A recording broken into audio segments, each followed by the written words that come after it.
Pastor Boom sent it. I said Boom. Esosa. Esosa. Okay, let me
you very much, ladies and gentlemen. Welcome once again to Nigeria FinTech Week 2020 with the theme, Evolving Economic Disruption, FinTech as a Solution.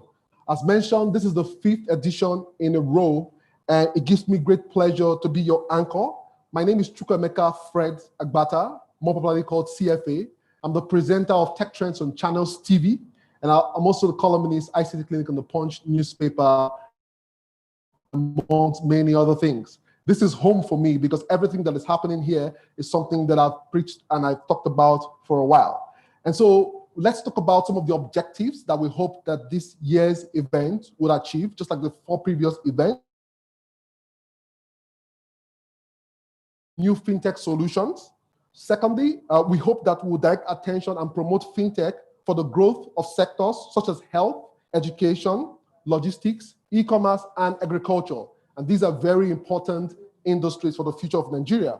Thirdly, we want to spotlight new frontiers of financial disruptions. And lastly, we want to support sales and business development of operators in the industry. Throughout this week, starting yesterday, we will ensure that there are specific industry-related activities for you. We want you also to benefit from the success stories, Nigeria, Africa, and global experiences and perspectives with promotion of innovation, new thinking, and new solutions. All in all, we have designed this week to ensure that you are better prepared for the disruption that is coming ahead. Today's show is lined up, but let me quickly give you a recap of yesterday's event. Yesterday, the event started with a session that was titled The National Issues, Cybersecurity, Fintechs and IT Gurus, Cyber Criminals. And the whole focus of that particular session was to sort of draw attention to the fact that people who operate in the industry are not cyber criminals. And the session concluded by saying that there has to be a greater synergy between the security operatives and fintechs in the industry.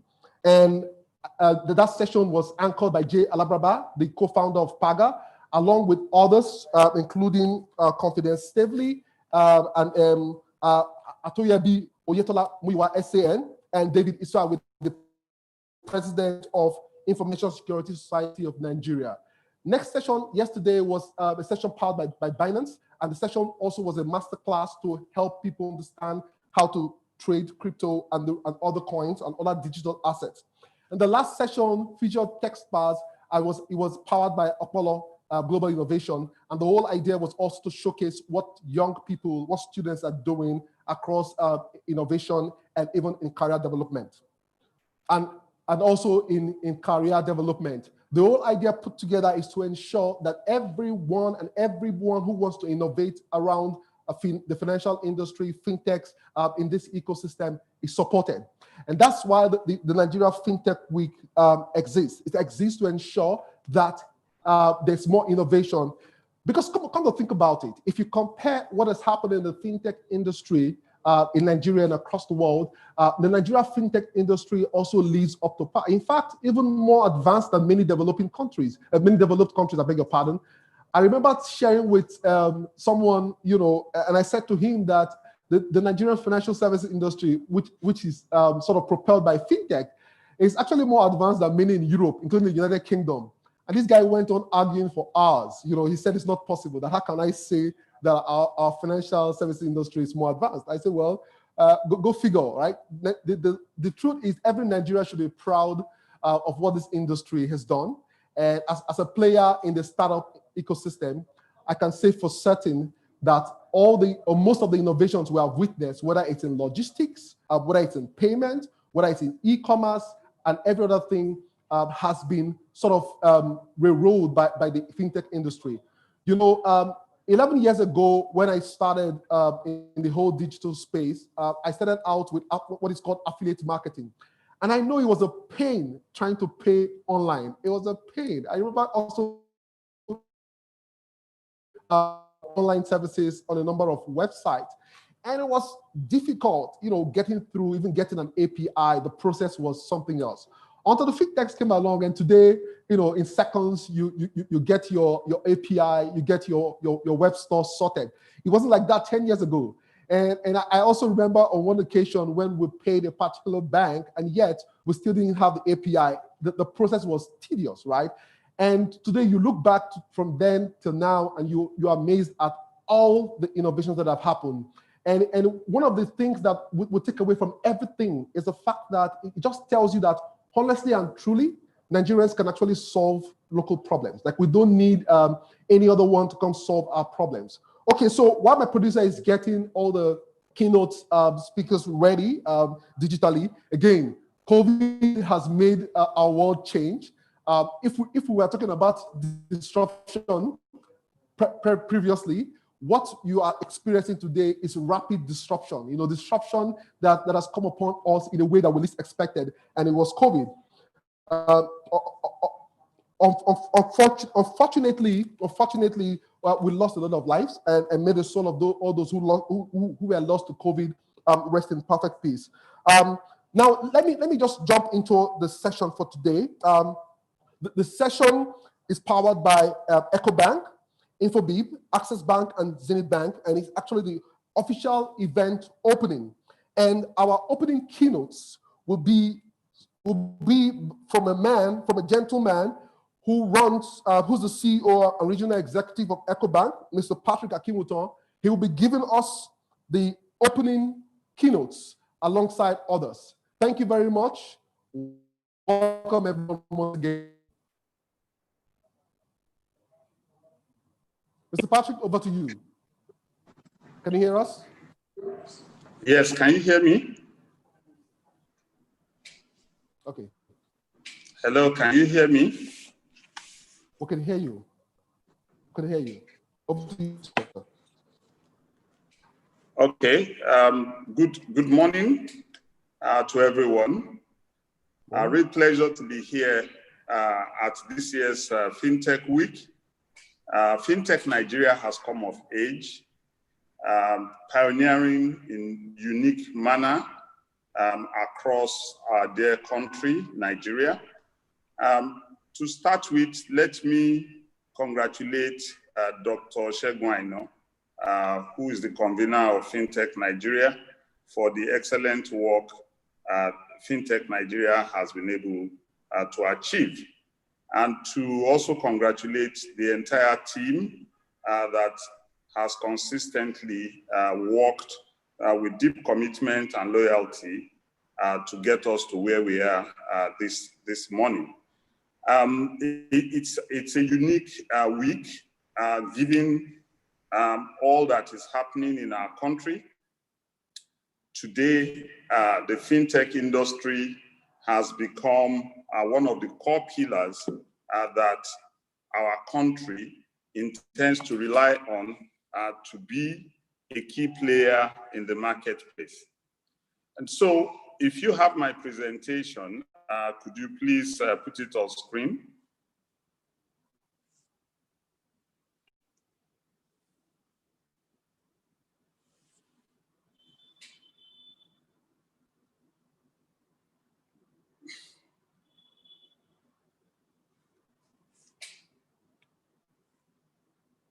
Okay, so your presentation is coming up. It's coming up now. All right. Okay. So I'll just go ahead while it is coming up. This is an exciting industry right now, particularly with the COVID pandemic that ravaged the globe and is still threatening a second wave. We thank God for safety in Nigeria relatively. The FinTech industry globally, if I will start from that standpoint, continue to see significant investments poured into this segment because of the value and the potential that it has. If you look between 2017 and 2019, our 2017 investment in the FinTech industry was about $50 billion. But last year, it had grown to over $136 billion. And several unicorns have emerged in the last year alone. You have the likes of Airwallex, Chime, Judo Bank, WeFax, Liquid.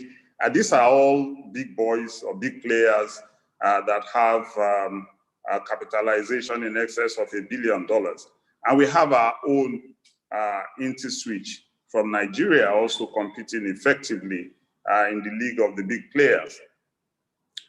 So some of the key trends that are shaping the financial landscape globally, I think the presenter just started with that, APIs, artificial intelligence, which is allowing us to automate processes, create use cases, and of course, try plug and play in order to test the viability of those innovation using sandbox and all the technology available.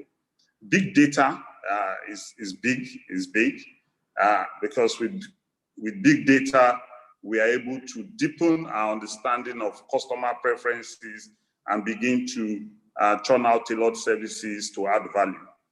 Blockchain is big, major, and for a continent like Africa, for Nigeria in particular, the open, inclusive, and secure networks that it brings to bear is something that we should be talking about more actively, not just from financial transactions, but I'll get that in a short while. I'll get to that.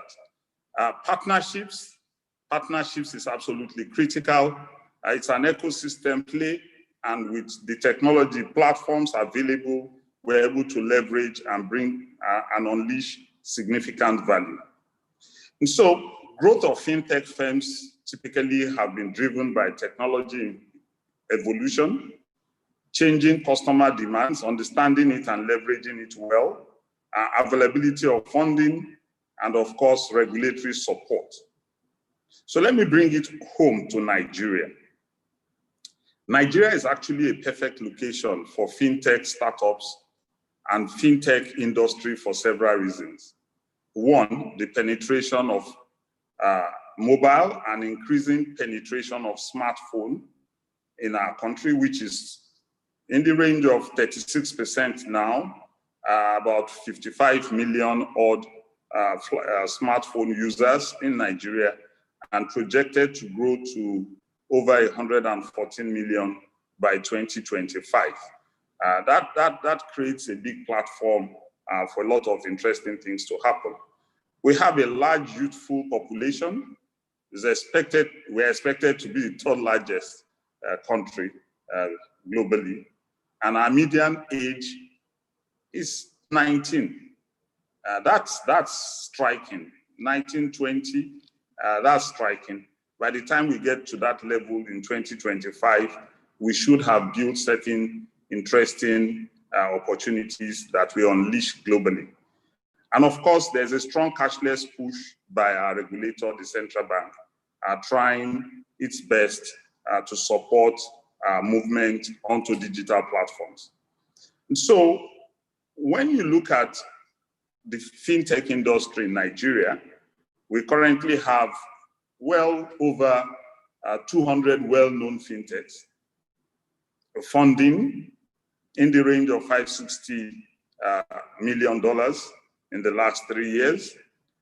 We have real participation by the fintech industry in the financial services, dealing with 39% payments, lending about 28%, savings about 11% of the industry are actually driven by fintech players.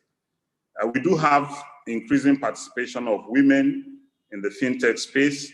Of top 50 fintechs, 22% have female co-founders or leaders, and we expect that to keep growing. Over 48% of the top 50 fintech have women in senior management. So we're getting to be more gender-friendly and gender-balanced in the fintech industry. In terms of value, key levers for value, first is creating economic value. At the end of the day, it's about expanding revenue pools in order to attract foreign direct investment, driving financial access, where we actually create wealth for the citizenry, and of course, using fintech to create multiplier effect. in the marketplace, be it from business to consumer, consumer to business interactions. Recently, as I said, COVID pandemic came visiting, and the fintech industry has helped significantly in Nigeria in coping with the challenges that a post-COVID world is having to cope with. If you look at the agency banking business, for instance, which is primarily driven by activities in the fintech space, typically about 16,000 new agency locations were being created or established in Nigeria before April 2020. By August, that number had essentially doubled, and now we have about 30,000 new agency banking locations being established in the country on a monthly basis. SANEF, the various fintechs, the various banks, including EcoBank, have been very active in this area. And the whole idea is to bring financial services to every neighborhood in order to have participation in wealth creation. So from a standpoint of a keynote, I would like to place certain key items in front of this community for further deliberations. One, the fintech industry now needs to take steps forward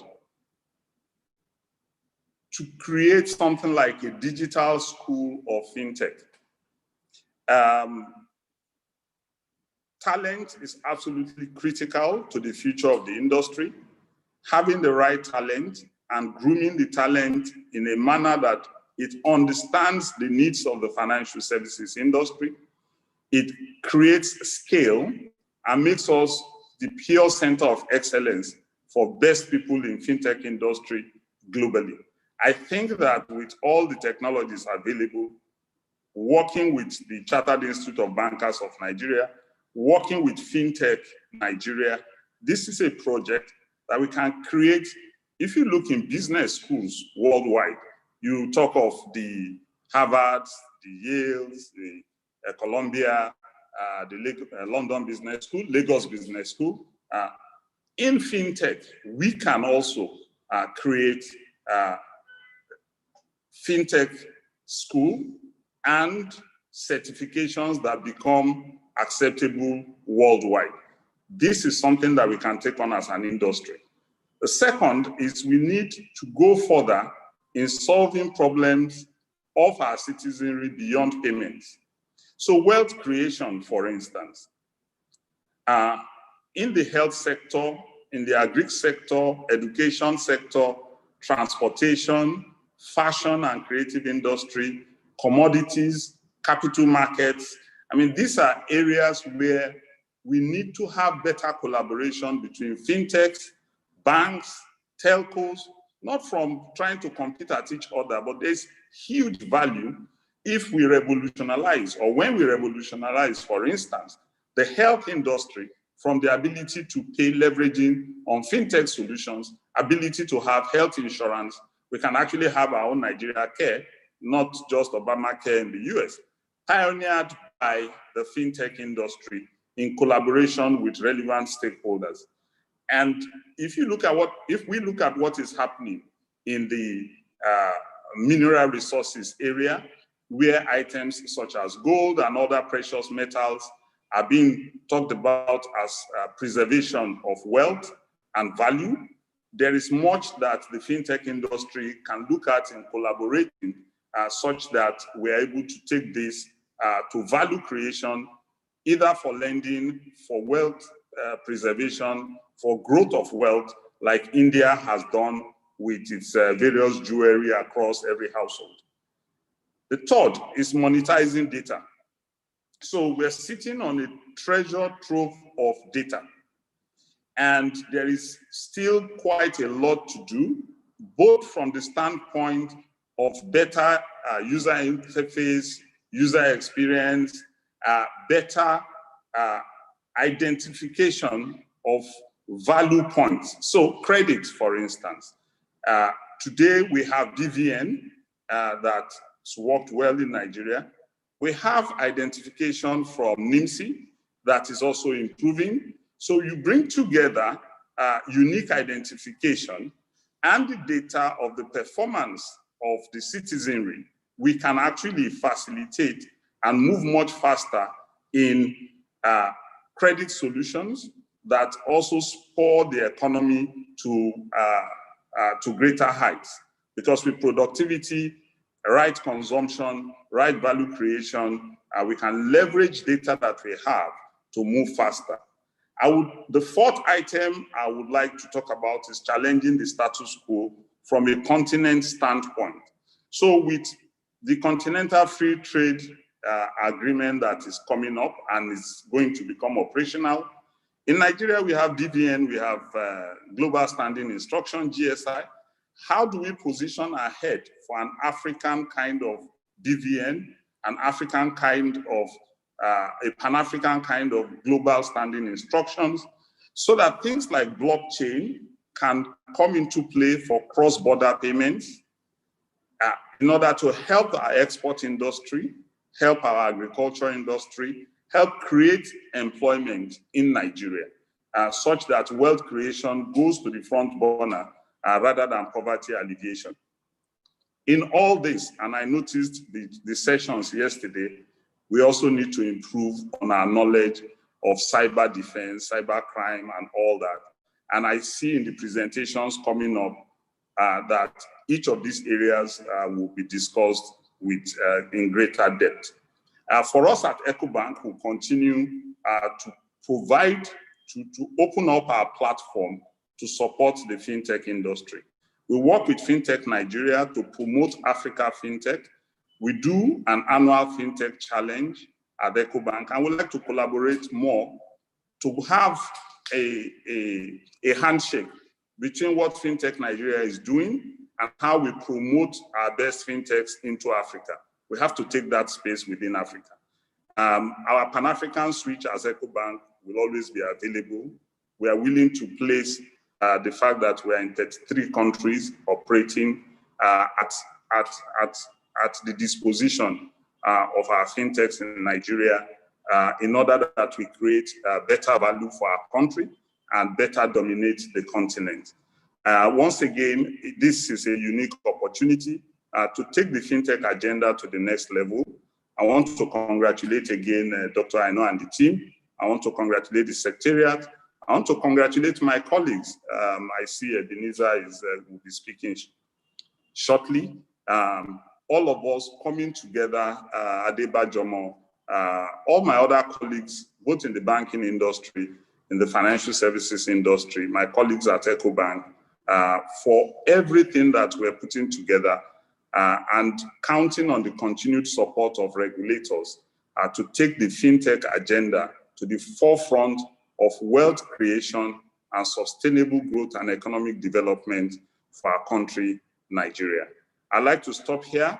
Eshe Pupo, thank you very much. Nagode, Imela, Danke, merci beaucoup. Thanks for your attention. Thank you, Mr. Patrick Akiwoto. As a writer, I can tell you that what you have shared in the last 15 minutes is enough for me to write a full-page column. And it just tells you of the possibilities of the industry and in the industry. And I mean, what you tabled for the ecosystem of players is something that is good to take home with. One, you talked about the digital school of fintech. Two, you talked about solving problems beyond payments. That is a critical one. Three, you talk about monetizing data. And lastly, challenging the status quo. Thank you very much for that presentation. Before I call on the president of the Fintech Association of Nigeria, let me say that we're reaching you live from a purposely built studio here in Ikoyi in Lagos. And the whole idea of the team is to help you have a great experience at this first virtual edition and the 5th in a row. Please interact with the platform. There's a platform that was created for this purpose. The platform has a lot of features, including questions and answer, meeting and chat. Please interact with the platform, explore the platform. It was created by a proudly Nigerian company. Now, with that said, I'd like to call on the president of the Fintech Association of Nigeria, Dr. Segun Aino, for his opening keynote. Doctor, over to you, sir. Good morning, everyone. Good morning, everyone, and I thank you for all the programs that have been put in place to make this 1 week event a very, very successful one. I listened to my colleague and friend, Patrick, and thank you very much for those remarks. My statement is supposed to lay the foundation for what we're going to be hearing the next 4 days.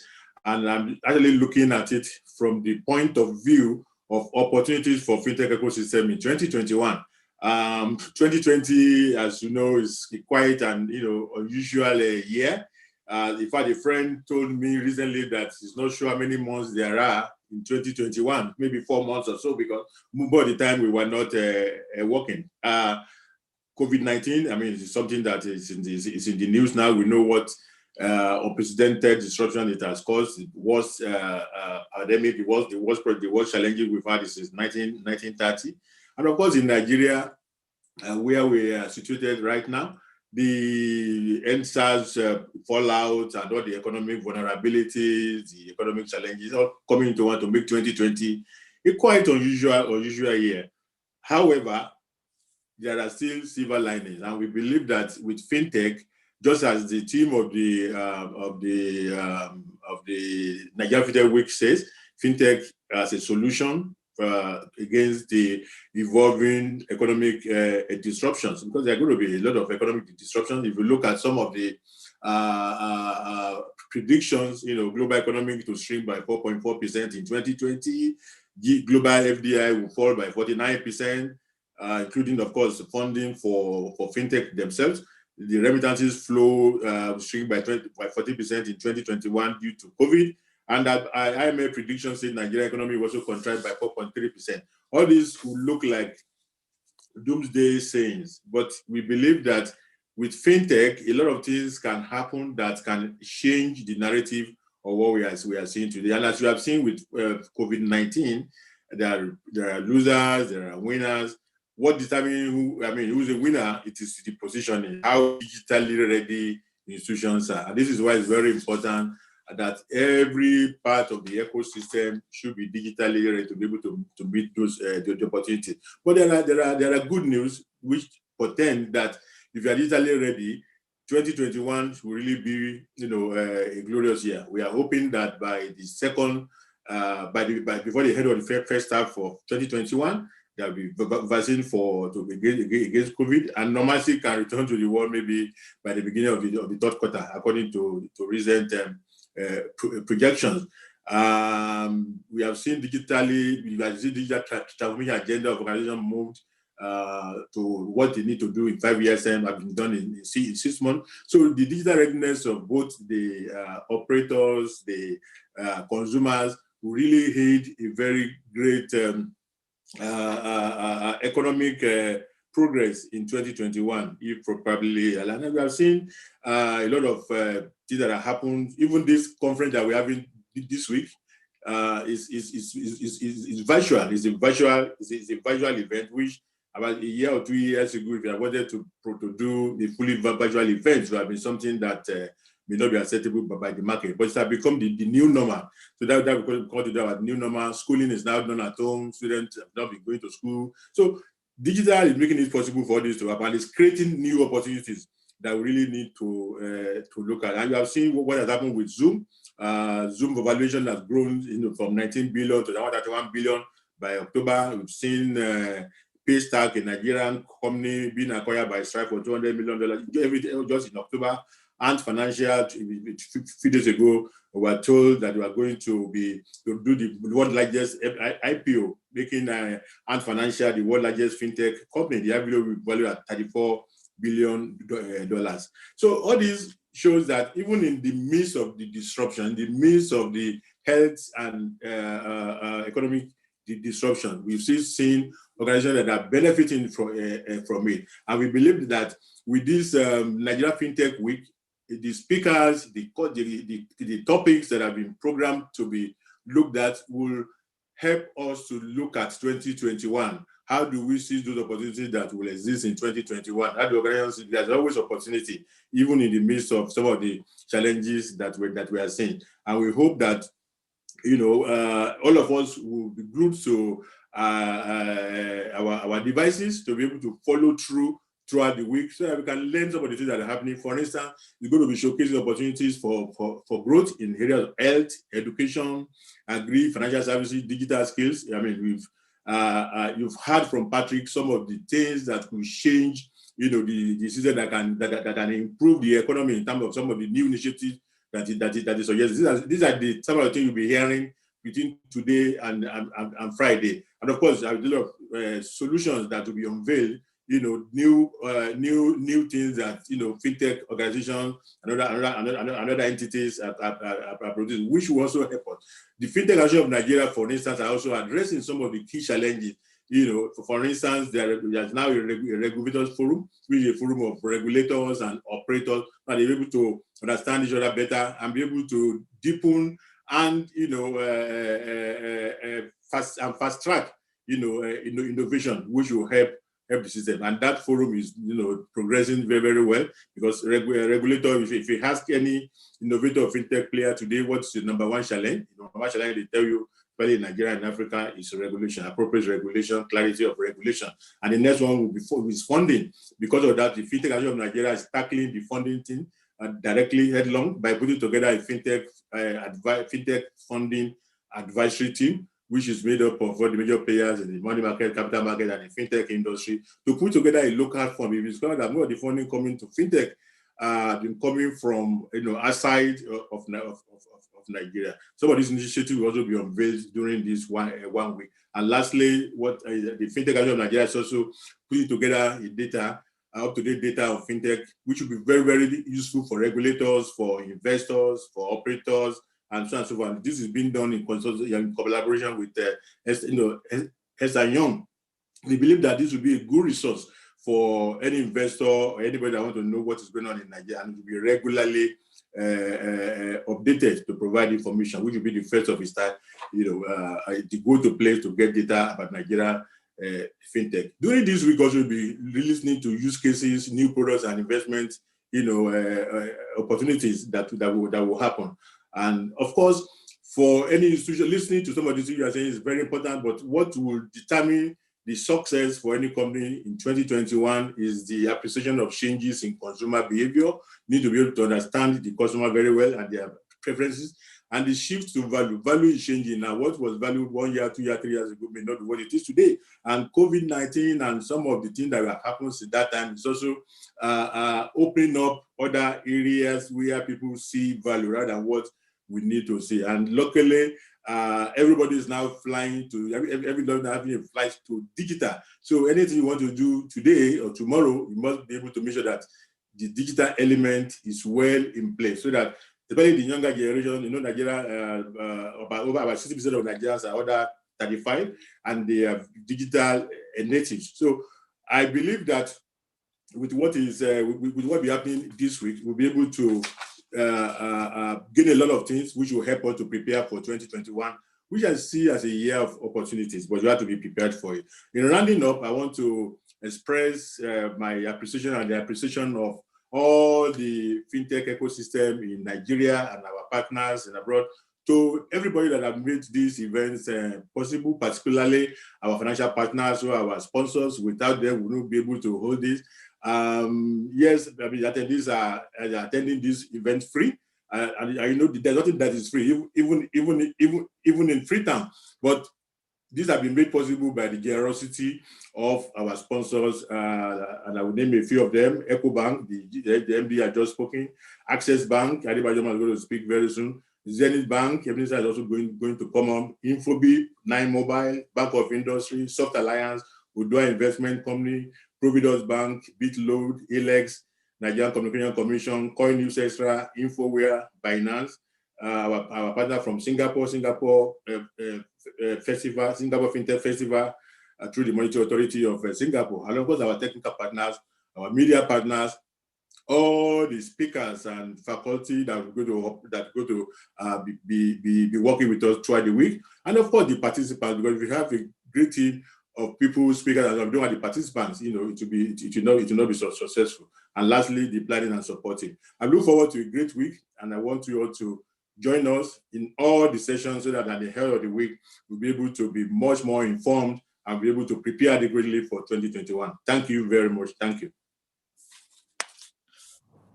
Thank you very much, Dr. Aino, for that opening keynote.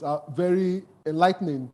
You know, the reality is that I call you a forerunner, you know, because you sort of have dreamed about this industry many years ago. And when I even got to know the name of your private entity that is called FinTech Associates, you know, I smiled the more because it's obvious that you thought about this for a very long time. So thank you very much, and thank you for the good work that you've done so far for the industry.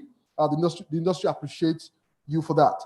I would like to call on the next keynote presentation on the data analytics and artificial intelligence solutions for identity and verification. And the keynote presentation will be made by Ade Bajomo, ED, IT and Operations, Access Bank. Mr. Ade, over to you. Good morning, distinguished ladies and gentlemen. Let me first of all say how pleased I am to be here with you this morning, but also, you know, to just acknowledge the president of FinTech Nigeria, Dr. Segun Aino, for that fantastic keynote speech. He's really a forerunner in the industry and has set the pace and the platform for this to continue to flourish. And indeed, you know, my dear brother Patrick, for that fantastic insight, and Ebenezer will be speaking soon, and indeed all our sponsors and participants who are listening at the moment. Can I have my slides up, or should I just project it myself, please?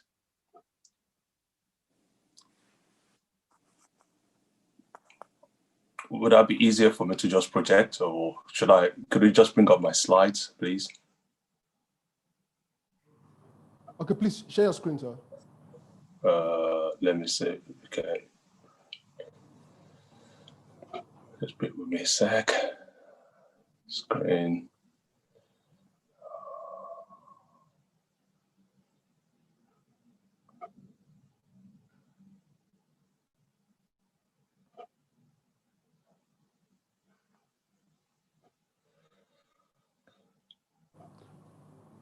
Okay.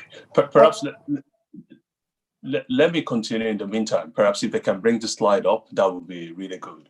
Yeah, I don't think I'm getting any joy here as well. Okay. Okay, if they can bring the slide up, that would be really good. I'll continue in the meantime. All right.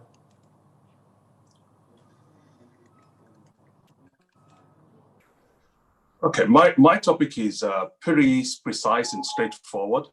It is about data analytics and artificial intelligence, solutions for identity and verification. I'm going to cover it over 5 key topics: the concepts, the economic potential of digital identity, a couple of global case studies, risk, challenges, mitigants of a digital identity system, and indeed provide some conclusions to close off as well. Let me perhaps talk about a number of key concepts very quickly.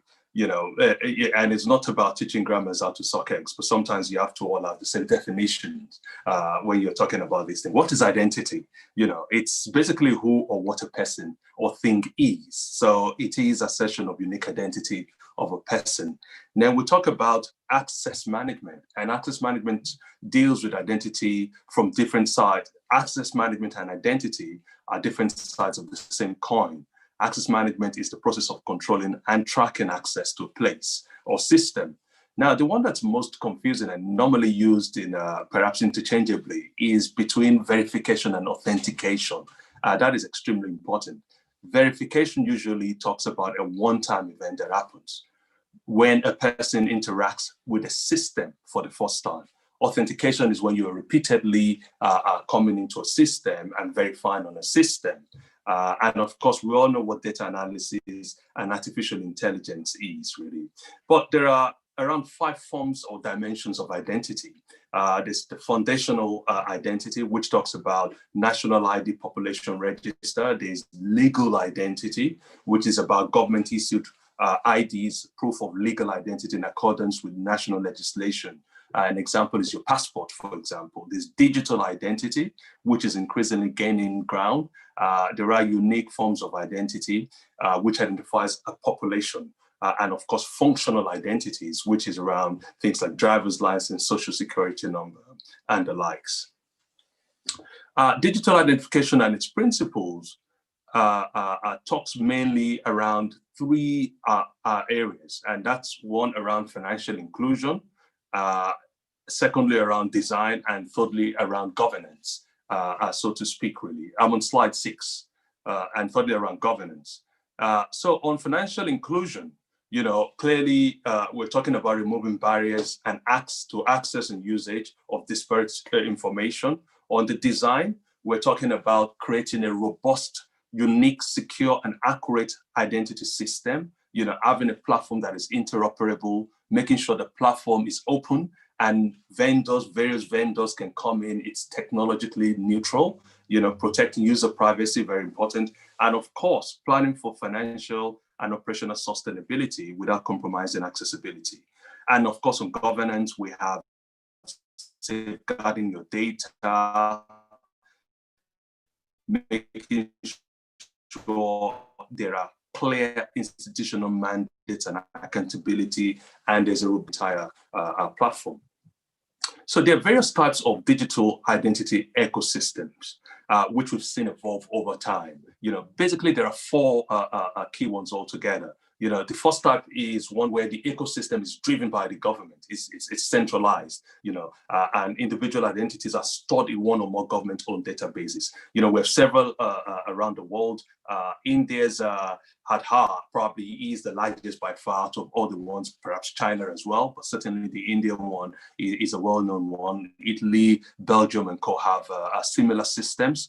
We have the second is a semi-centralized federated type system, where you have government-endorsed digital identity providers. Citizens are free to choose between multiple identity providers. So it could be banks, it could be mobile operators, and they can use the credential across the board, really. So you have, again, a number of countries like Finland, Norway adopting that. Then there's a decentralized approach, which is around the open identity market without a national scheme. The UK is emerging with one, gov.uk, USA, NSTIC, and the Australian government. And then there's the fourth type, which basically is driven by the big techs, primarily your Googles, etc. really. But regardless of whatever it is, really, you can see that various digital ecosystems are evolving and will obviously with time settle depending on the peculiarities of each country and each environment, really. Now, individuals, of course, use digital identity primarily in 6 roles with institutions to create value. For consumers, they interact with commercial providers for goods and services.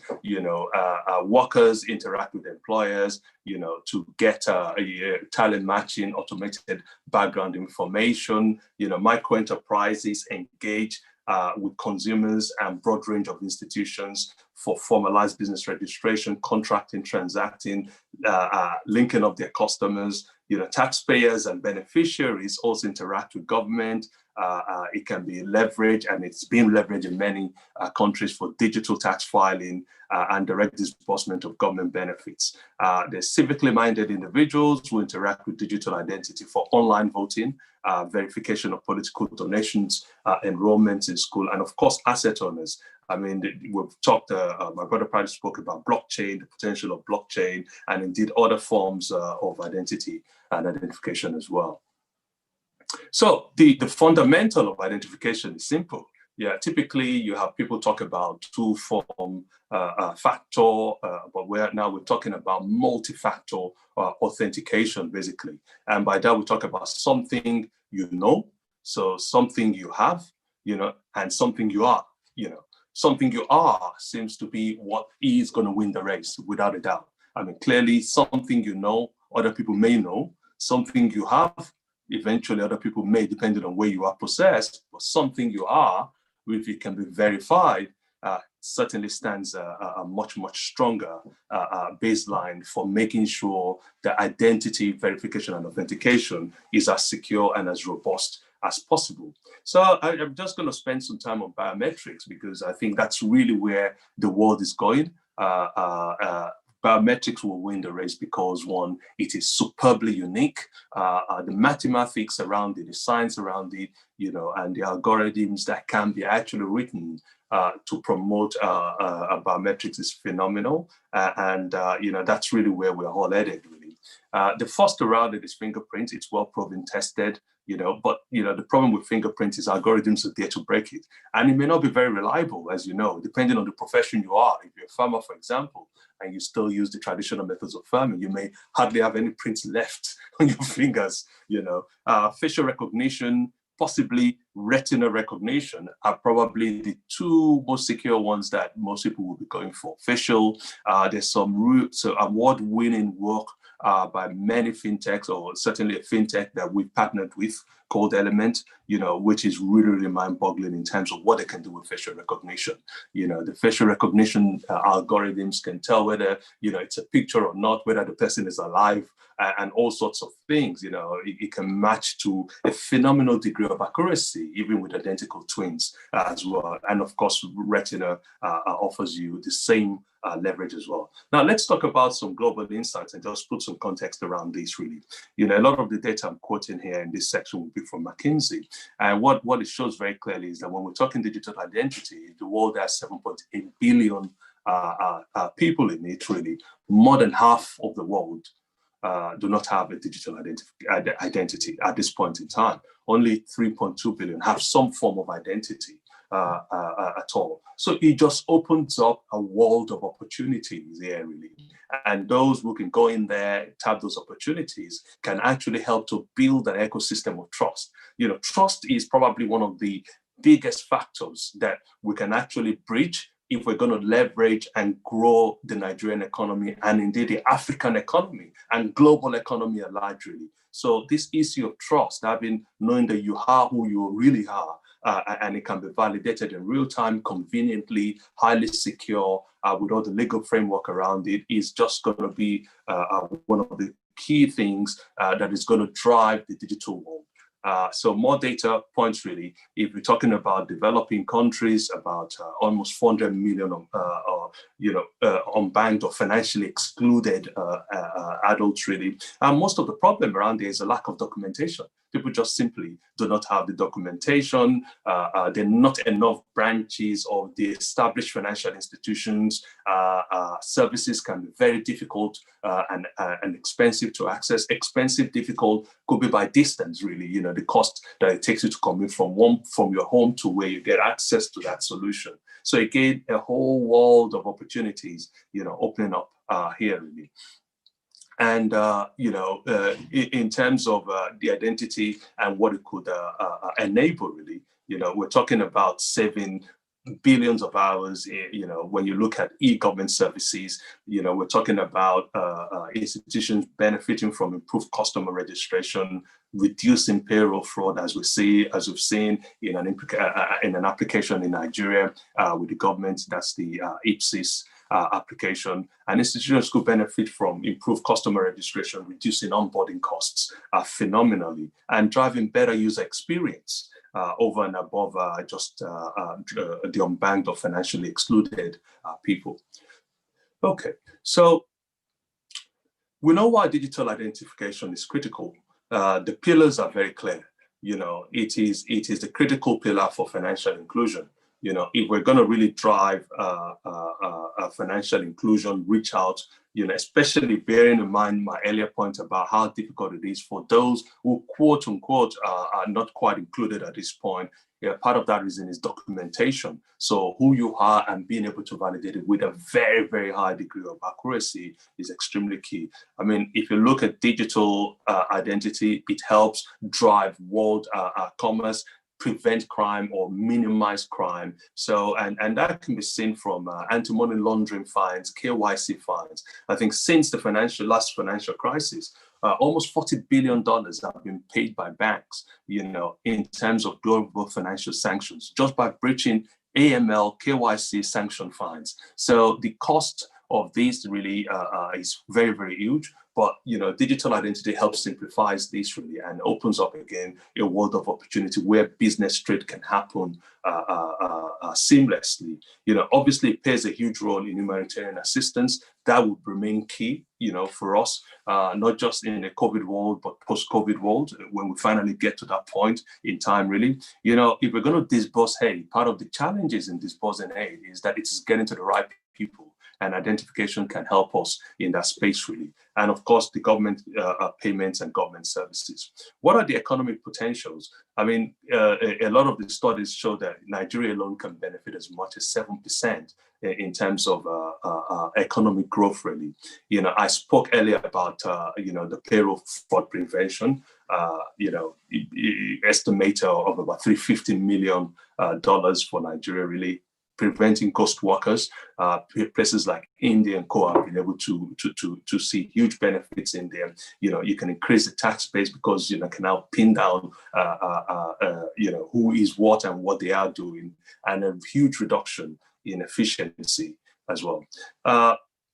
If we take the India case study, sorry, I'm going pretty fast. These slides are available. For you to take from the organizers after the conference. So please feel free to, but I'm going very fast in the interest of time because we have a very busy day ahead. But if you go down to slide 19, I'm on slide 19 now. The India's program is actually, so I'm talking about use cases, actually one of the largest we've seen, about 1.2 billion Indians on the platform, meaning over 99% of the adult population is enrolled. It's a 12-digit number, fingerprint, and iris scan. So you can see, again, biometric based, really. And the idea is to have one centralized system rather than various centralized systems of cards, birth certificates, and the savings, just in India alone, $13 billion as well, really. And in order to be inclusive, the identity programs, must account for low income and vulnerable people. I think I've stressed that in terms of lessons learned, it's so important that we have a strong need to incentivize the public. People must be willing, they must be incentivized to go and register, for it really. Otherwise, it just wouldn't gain the traction that it needs to gain. And of course, the registration process can and should be to improve transparency and overcome resistance. And to be quite fair, we've gone a long way in Nigeria as well on this, really. You can see the NIBS system, the biometric system. Yes, 40 million in a country with 200, but that's still huge inroads into the problem. There's the NIMSI system, which will harmonize things. But I dare say that we need to accelerate that drive. If there's any such time to drive that even quicker and faster, it is now. And that's really where fintechs come in big time in terms of accelerating that journey to drive trust, which in turn drives economic activity and creates opportunities of wealth and drives wealth creation. So in terms of more use cases, I spoke about India, various countries, in Pakistan, Malawi, it's used for gender equality, where, in Malawi, for example, one interesting case is that, after a drought, the country targeted just women, to distribute emergency cash for food, because that's how it gets to children very, very quickly for obvious reasons. It's been used in places like Benin and Nepal, for health programs, vaccine management, and of course, I mentioned the Nigerian example. So, if you look at financial inclusion, like I mentioned earlier on, the exclusion rate is still very, very high. It's almost 40%, meaning quite a number of Nigerians do not still have access to robust financial services. It's a problem, the solutions are there, or certainly the number of people who can solve that problem are huge, and those are the opportunities. It opens up huge opportunities for fintechs and everybody alike to jump in and actually, address those problems, so to speak, really. So, what does this mean for fintechs in Nigeria? Very, very straightforward, actually. It literally means that, the opportunities are huge, huge, huge for us.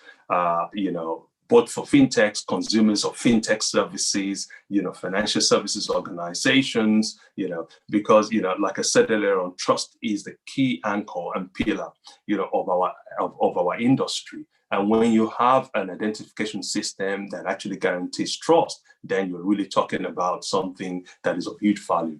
If I can go in and carry out transactions seamlessly based on who I am, then the implications are phenomenal. If I can go in front of an ATM and show up my face, and I get authenticated without any other requirement, that is telling you volumes, speaking volumes. If you look at a use case that Access Bank has just brought out, that's face pay. You can literally walk into a supermarket, and scan your face in, and you're guaranteed that you get authenticated and the payment is deducted, in a 100% guaranteed way. It feels safe. So the opportunities in terms of streamlining experience, driving easy, simple customer experience, engaging, driving the economic participation is huge, really. So fintechs clearly can help in terms of providing solutions, diversifying away from payments. There are enablers to payment services as well. That's not to say don't do payments, but there are other enablers that actually drive not just payments, but broader economic activity as well. And this is one area that is screaming for more participants, so to speak, really. It can help reduce fraud. It can help drive financial inclusion, and of course, build customers. The key take are very important for financial inclusion, reducing fraud rates, promoting humanitarian assistance and access to health services. The responsibility of having a successful digital identity system is that of everyone. It can't just be for the government. And more importantly, it's that of the techpreneurs, the entrepreneurs, those with foresights to go in there. Certainly it's a little bit of a heavy lift because it requires more of the algorithms, more of the thinking, more compute and storage capacity, but it's one that is quite huge. And for citizens to trust an identity system, it must work, it must be simple, it must be highly available, and it must be easy to access, basically. So, I do, in closing, finally, I really, really want to thank the organizers for arranging this. I think so far, yesterday and today, I've had some very, very fantastic experiences and speeches. I've been very well educated. And I hope you enjoyed the rest of the week as well. You're engaged and you also learn one or two things which you're going to apply going forward. Thank you very much. Thank you. Thank you very much, Mr. Ade Badrimore. Well-researched piece. I think one of the things that came at me very strongly, one of the things you said that came at me very strongly is that biometrics will win the race. That is very clear. Thank you for your well-researched presentation, which I will go through once the day is over. Quickly, let me bring in our next, the keynote address speaker, Mr. Ebenezer Onyago, the GMD of Zenith Bank. Mr. Ebenezer, if you're ready, please, over to you.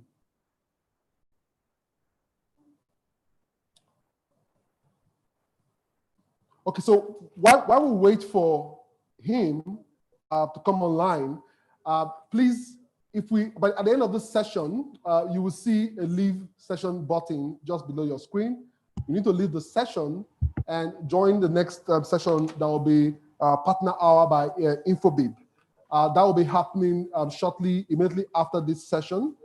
After this session. Okay, so now we have Mr. Ebenezer Onyago ready. If you're ready, sir, over to you. Yes, good afternoon, ladies and gentlemen. Thank you for the opportunity to give the keynote address at this very important occasion of the celebration of the FinTech Week. I think first and foremost, I need to commend the pioneering and very encouraging work that Segun, together with the Governing Council of the FinTech Association of Nigeria have been doing. In a very clear and simple manner, you continue to support growth of the FinTech business, the FinTech industry, You are also encouraging very strong and active advocacy and helping to provide support to all the stakeholders in the industry. It's a very fitting thing for me to be speaking on the topic of evolving economic disruption, fintech as a solution.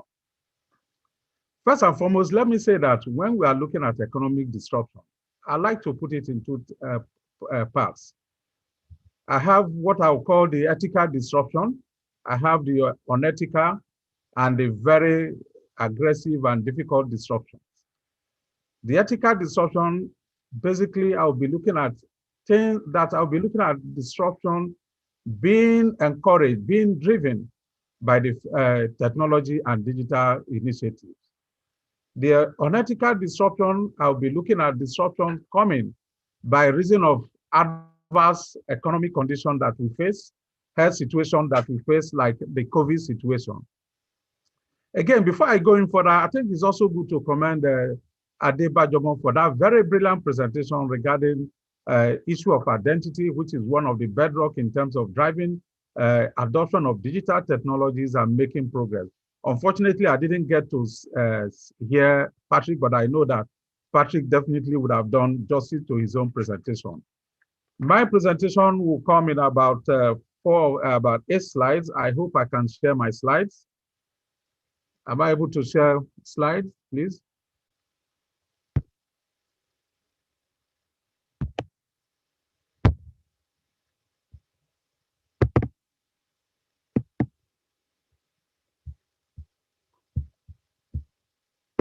Wait a second. I don't know if you can see my slide. Not yet.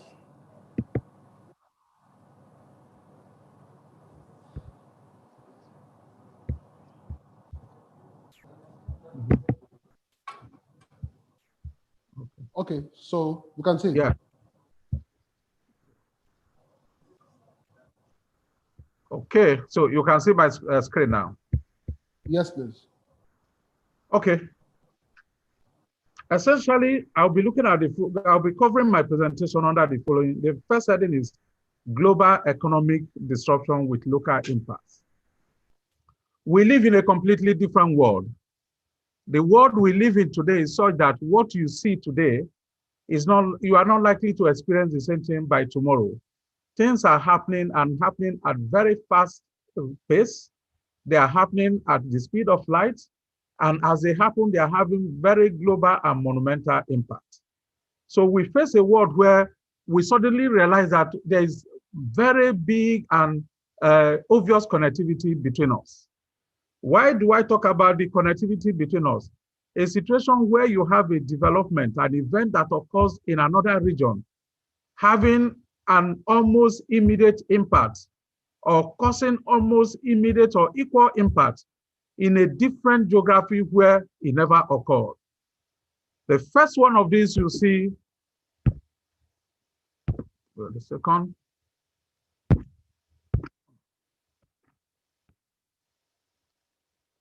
The first example I will give will be the global financial crisis of 2007 and 2008. What led to that? US subprime lending. It occurred in the US. But in terms of impact, it affected every aspect of the global economy.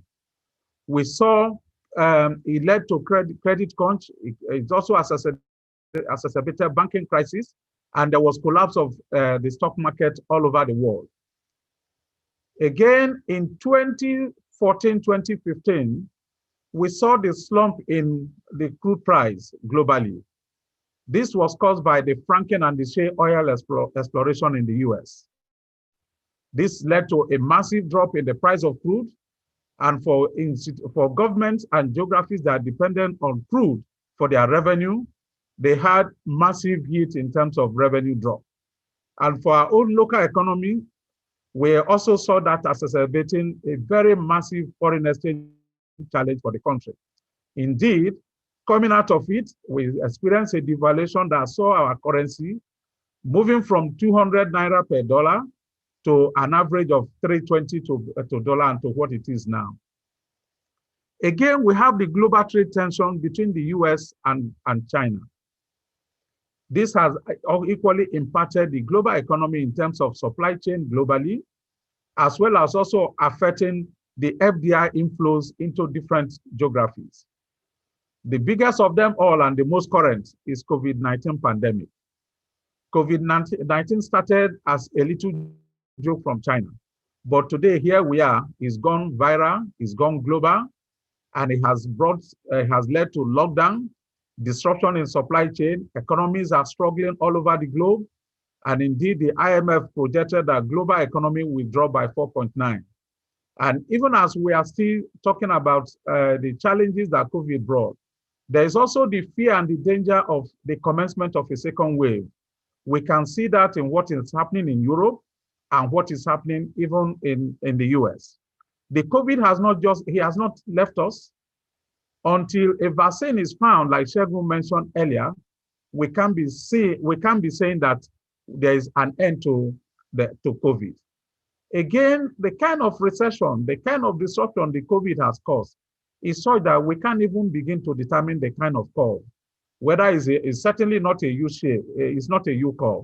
It looks like an L curve, where we don't even know. There's nobody. The direction of travel is known, that is causing massive disruption globally, but the duration of travel is not known to anyone. As a result, we are seeing economies in different parts of the world struggling to contend with the health challenge, as well as also contending with the slump and drop in economic fortunes of different countries. Then, what are the innovative? The second aspect is the innovative aspect of digital disruptions that we experience. The human race has experienced technology in a manner that we never anticipated, and the human race will not remain the same.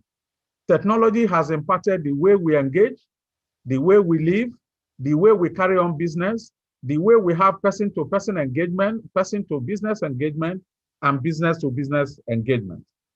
The more recent wave of digital technology has been led by fintech. Fintech itself represents a conglomerate of the technology company and the financial industry. So the coming together and the infusion of the technology company and the banking industry and the banking and financial services has brought about monumental changes in terms of where financial services are conducted all over. It is not peculiar to Nigeria. It is what is the trend globally. So fintechs are taking the advantage of digital technology to extend the frontiers of financial services. In fact, the way we engage, the way we carry on business now is no longer the same. It's not like what we did last year. It's not like what we did 2 years ago.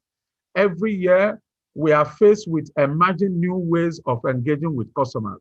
So the emergence of the fintech industry is helping to drive innovation in banking services, drive innovation in terms of how businesses are conducted. So I see the emergence of fintech as that relevant impact that will continue to shape and determine how businesses will be conducted going forward. So, and the thing about fintechs is that they are characterized by spontaneity. Things happen so quickly. Things happen, it's an agile situation. So you have a situation where the emergence of fintech is bringing about a high rate of obsolescence in terms of ideas, in terms of even investment in digital technologies. So the increasing trend of digital transformation is supported by widespread availability of smart devices, mobile technologies, internet connectivity, and other digital infrastructure. But in all this, the most prominent, the most effective means of engagement remains the mobile phone. Again, what are the opportunities we have in the fintech space? Like I said earlier, every aspect of human engagement represents an opportunity for fintech.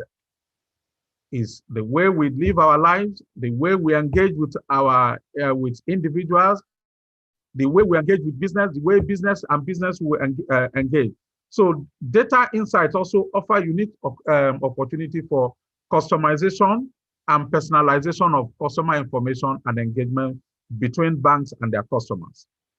Fintech operation also supports cost savings in terms of office space and rental and workforce.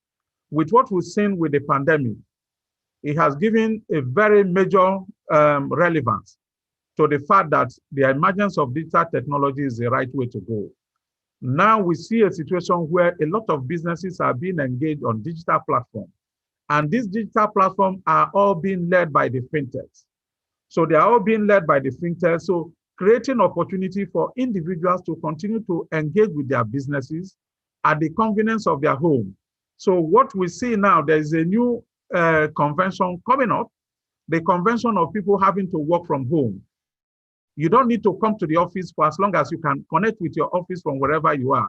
You have a situation where individuals are carrying on their businesses, especially some of the fintech organizations coming up. All you need to have is your device and your modem. Once you have it and also have the intellectual capital or your intellectual capability, you are in business. You can begin to engage and connect with one another. So fintech will continue to enhance and drive e-commerce, lifestyle, payments into one similar digital financial experience and encouraging ecosystem partnership. Even the growth and the prosperity of the SMEs and medium and the SMEs will continue to be harnessed through the adoption of digital technologies. Let me say that Zenith Bank supports and continue to support SMEs who are developing unique capability in the adoption of digital technologies. And indeed, it's also important to say that Zenith Bank recognizes the place of technology in terms of how businesses are conducted. And even in 1994, Zenith was the first institution, the first corporate institution to launch a website in this country. And indeed, at that time when the website was launched, Zenith provided free access to customers to come to the bank and make use of Zenith terminals to log on into their emails and access their email. Beside that, we have also pioneered the notification you see today, where if you carry out your transaction, if you carry out a transaction on your bank account, you receive a notification. That was pioneered by Zenith. And also, without sounding immodest, Zenith also pioneered internet banking. When we started, yes, we started even with very low figures. And when it was copied by the market, some who copied and copied wrongly got their hands burned. So Zenith continues to be in the forefront in leading the adoption of digital technologies to innovate and create new products and services in the market. We see these tools as vital in today's competitive environment. And indeed, any institution that will remain relevant today and tomorrow will be assessed by the extent of digital capability and initiative that they are adopting and building into the system. What are the key challenges facing the fintech business and the adoption of digital technology? The biggest one remains cybercrime, cyber attack. And some of these attacks come by way of things like phishing, ransomware, malware, identity theft, social engineering, juice jacking. The most worrisome part of this cyber attack is that the community in Nigeria, the banking community, the general business community are not aware of the danger they pose when they get into a digital environment. A lot of people are too relaxed about it. The caution is not there. The awareness seems low. So this is one area where we need to drive awareness. The issue of cyber attack and cyber crime is a global phenomenon. And it's also a major issue that not one institution can fight. It requires a collaborative effort with everyone working together as an ecosystem, both the fintech and the financial system and the financial industry, working together to harmonize in terms of control functions and the risk framework that we build into the system. One area that is also concerned regarding the cyber attack is the fact that the fintech companies we have coming up, they seem to be driven a lot more by innovation. Not much effort is being spent in terms of building capabilities for risk control and risk minimization. This is a major area where we need to upscale the capability of the fintech companies. It is one area where the fintech companies will need to leverage on banks and financial services who have built a stronger culture of risk control and risk minimization. So each issues around adoption of the PCI DSS, which is the payment system card standards, issues around AML, counter-terrorism financing capability. Some of these things are alien to the fintech companies. So it is important that the fintech companies, in order to continue to ensure that they maintain growth and continue to advance the business model, that they inculcate a higher level of control and risk management in terms of the way the businesses are conducted. Another area with respect to cyber attack is issues around network securities. Network security is one area that all the stakeholders will need to come together and deal with. You have issues around denial of service attack, where your network is crowded with unwanted traffic that denies the genuine traffic from coming in. So we need to have a collaborative effort in terms of how we work around this solution. So some of the fintechs that I have personally engaged in, I realize that when it comes to some of these things, they seem to be lacking. Fintechs will need to begin to invest and spend more in terms of building stronger capability in the area of risk management. Second is the low level of digital literacy and awareness of the banking public. You know, very recently, somebody spoke to me and said, this era, I hear about cloud computing. As a friend, I need to advise you, be careful of this cloud computing. What happens in a situation where there is a massive thunder? If you have massive thunder, your data will be lost. But I have to hold myself and explain to him that cloud computing doesn't mean that I'm going to the cloud or keeping anything. Cloud computing is essentially about availability of computer resources that are available on demand, where I don't need, for me as the user, I don't need to be the one putting the infrastructure and the resources together. All I just need to do is that if I need to use it, I make a call to the service provider and he provides this for me. That's to tell you the extent of illiteracy that we have with respect to digital technology. The biggest issue there is, like, the telephone remains the most effective device that customers, individuals are connecting into the digital environment. Again, we are building so much capability into the telephone. Your BVN rides on your telephone. Your bank account rides on your telephone. Your deposit notification, transaction notification rides on your telephone. In as much as banks in the country, every bank in this country has been advocating the fact that once your telephone is missing, once your phone is stolen, that you have opportunity by dialing the dedicated number provided by the banks to deactivate your cards. But that is not being done. Individuals still see that if their phone is missing and their information is compromised, they put the blame on the bank. If your phone is stolen and you don't make efforts to report to the bank that your phone is stolen so that the bank can deactivate all the capabilities built in your phone, a fraud is likely to happen. And if it happens, the bank bears the blame. The bank cannot help in that situation. So we need to create a lot of awareness, a lot of advocacy, like individuals responding to phishing mails. We need to encourage people that it is not everything you see, even on social media, that you click. You see, what we need to also understand is that the fraudsters are as intelligent or even more intelligent than those who are innovating the creative products. For every product that is created, the fraudsters are hacking in, looking at how to prey on the ignorance of the public. That ignorance is heavy and massive. We need to work stronger in advocating. The banking industry is doing as much. The Bankers Committee has come up with financial literacy and fraud awareness campaign. This is being done in major languages in the country. The essence is to drive that awareness. If we are not able to drive the awareness, it remains a huge impediment to the continued growth and expansion of the fintech business in the country. Then we also have the risk of system failure. This is being addressed by way of the different controls and the risk management principles that institutions have. But however, what we also have that is a major issue to system failure is the unavailability of broadband services.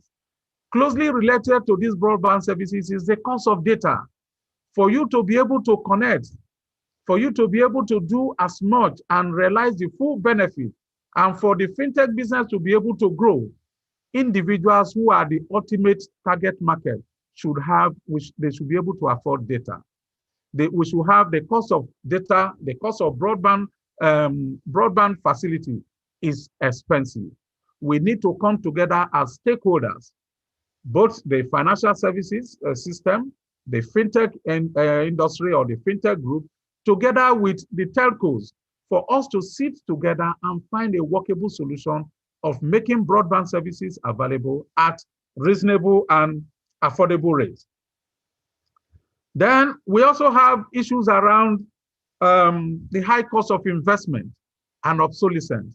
When you are playing in a digital environment, the investment in digital technology is heavy. It's heavy because you see innovation coming so quickly and rapidly and rendering existing investment obsolete. So for us to be able to contend with that, there will be need for us to start looking at the concept of shared services. The way we are going and growing, we are going to get to the point where individual institutions on a standalone may not be able to completely upscale their investment at the speed at which it's demanded. At this juncture, it will become very, very crucial to start looking at shared services arrangement that will enable us upscale easily and also manage the cost of deploying digital investment. I've talked about education, the cyber, that's digital illiteracy. We need to start teaching digital literacy from schools, from the elementary, the primary school, so that individuals will now begin to know, what it is. The world that we are facing, your literacy level is now going to be assessed by how digitally inclined you are. It is not about you having to learn how to read and write. It's about whether you are able to apply your digital skills and technology. That is what is making the difference in the world of today.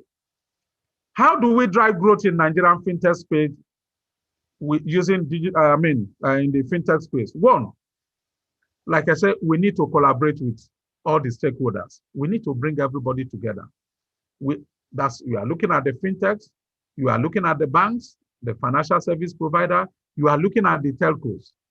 One area where we need to work very assiduously and quickly is the issue around the same swap or the same recycling. You have a situation now where with the telcos, when your SIM is inactive for a period of, say, 6 months, they can recycle the SIM. When the SIM is recycled, the banks do not know. As these SIMs are recycled, if that SIM is the same that you use to register your BVN, and is the same that you receive your transaction notification, once that SIM is recycled and given to a new owner, it means your details, your bank details will be exposed. And God save you, if that new owner is a fraudster, he will go to town with your banking details. This is one area where we are contending with quite a lot of challenge. The Nigeria Interbank Settlement System, the NIPS, they are making some progress with respect to this. We have a situation where the NIPS has provided a platform where we can checkmate the incidence of recycled SIMs that have customers, the old subscribers' details, banking details, encrypted in it. So we need to work on that and bring everybody together, and also use the capability of the BVN we have in the banking system to also drive the issuance of phone number, new numbers to subscribers to the telco companies. So if we have a situation where your BVN, the same BVN you have in the bank, drives the BVN that you use to subscribe to any telco, should there be any fraud on that BVN? Should you steal somebody's phone number and you want to perpetrate a fraud, your BVN will be a checkmate. Again, if we have that, we have situations where, as it were, the fraudsters, you see, they have access to, some of them have different phone numbers, and none of these phone numbers can be traceable to them. If you have your BVN being aligned to it, if you make a phone call and it's fraudulent, we can trace you with your BVN. If we have it, we would have succeeded in checkmating the biggest limitation to the growth and advancement of the fintech business. Two, we need to look at the areas of governance. The way it is now, it looks like governance is weak. We need to start looking at the adoption of a more cohesive ecosystem that brings everybody together. We need to put everybody together where we can now begin to have a bit of governance where, yes, if there's any infraction, we define the code of conduct.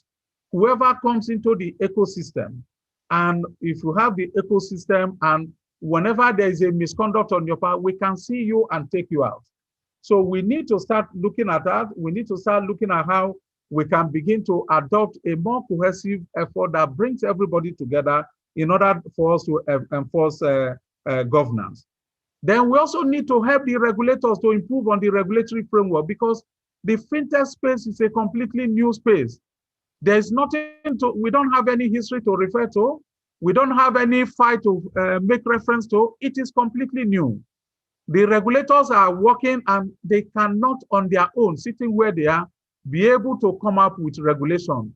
Their regulatory framework can be enhanced if we share experience with them, if we bring information to them for them to define the framework. So the fintech too need to come and share experience with the regulators so that we can have a proper framework that will govern and ensure a more effective, a trusted and controlled payment system environment for us.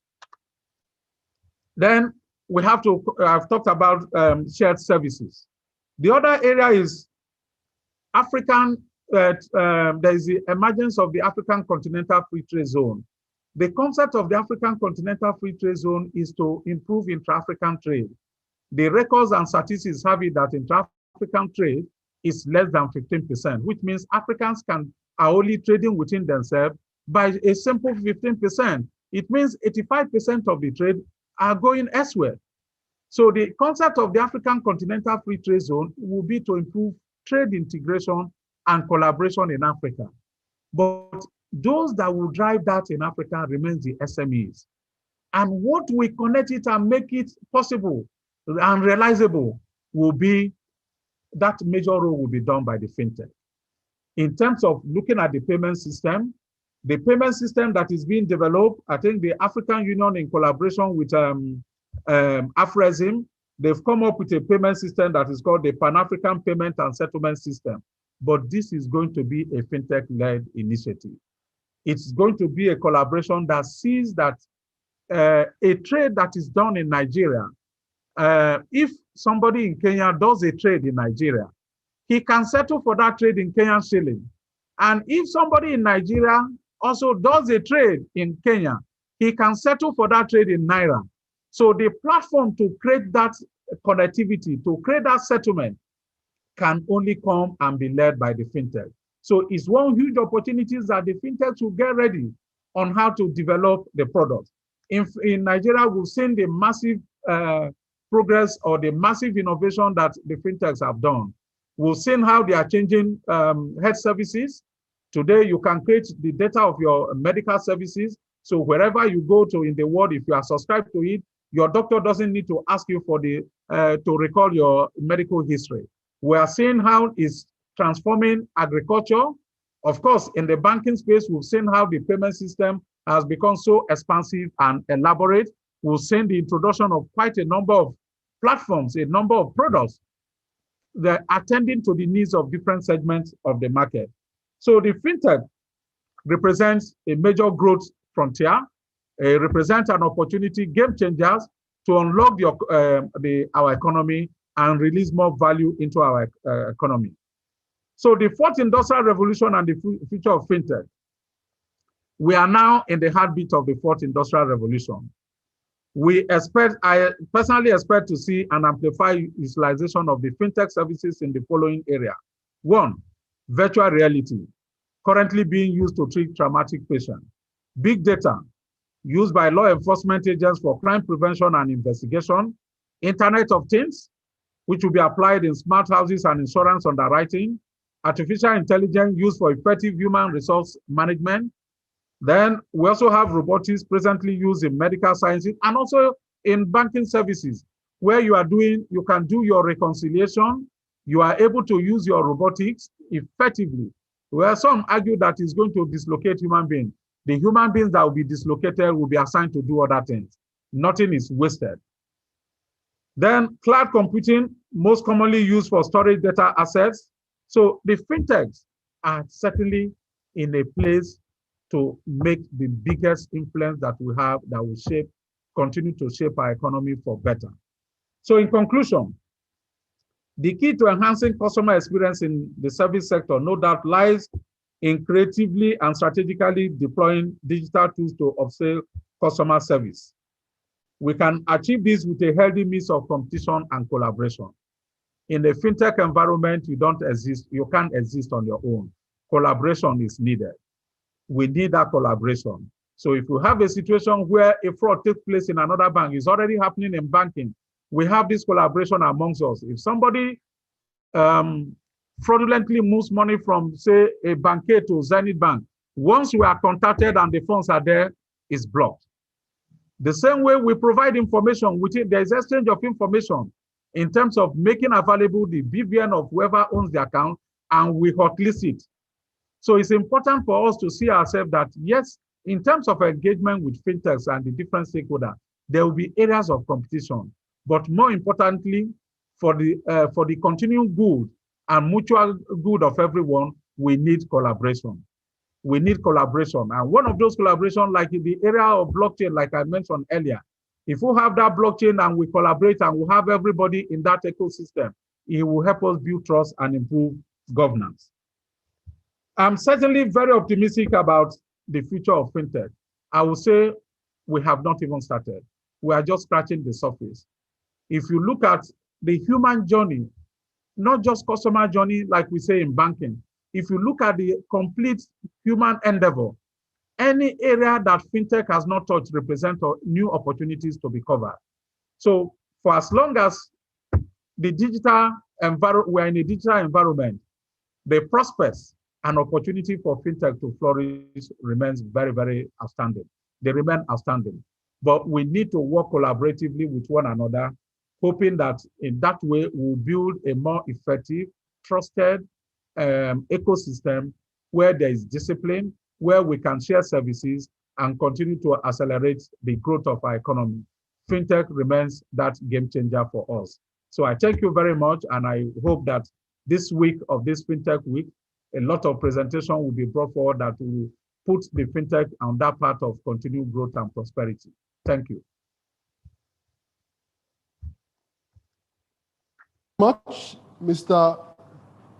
you very much, Mr. Ebenezer Onyago, GMD Zenith Bank, for that insightful session.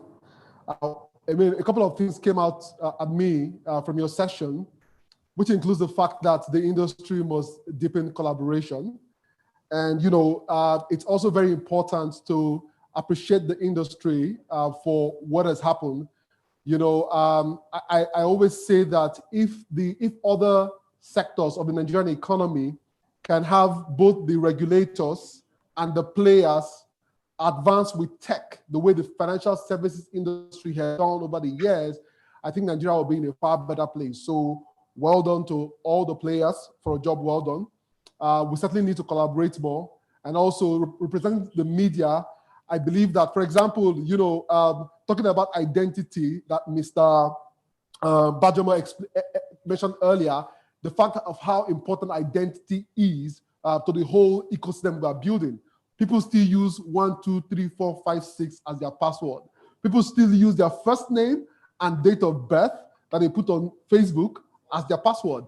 So it's an ecosystem. Everyone, you know, must work together to ensure that the ecosystem is better protected. Okay, we'll have the next session coming right now. If you're on the platform, you would have to leave. But if you're on Zoom, if you're on YouTube, there's no need for that. But if you're on the platform, you have to leave and join the next session. While I wait to get the signal that session is ready, let me also say that I remember when I had an interview on Tech Trends with the MD of System Specs, Remita, and I asked him one question. I said to him, what does the fintech industry needs today to blossom. And one word he said, fix identity, and the rest is history. And that was the same identity that Mr. Bajomo talked largely about. So we have to fix identity in a major way. That way we can enjoy the fintech industry. So at this point, I'd like to bring in the next session, which is to be handled by Infobip. It's a partner hour, and the focus is why should Nigeria businesses embrace unified customer experience strategy, which is a very important strategy. And I'll bring on the country manager of Infobip Nigeria, Olatayo Ladipo Ajayi, alongside Chijoke Ubu, senior sales manager, Infobip Nigeria, and Tolulokpe Kokoluyi, pre-sales engineer, Infobip Nigeria. Please leave the platform right about now, and down the screen, you would see Infobip session. Please join the Infobip session, and then you can experience this further. Continue to stay with us because there's still a lot lined up for you to ensure that you leave the 5th edition of the FinTech Week with a lot of knowledge and innovation about what to do next. This session would explain what CX means and what Infobip is doing and the role they play in Africa, amongst many other things. So right now, I will hand over to Olatayo Ladipo, Olatayo Ladipo Ajayi.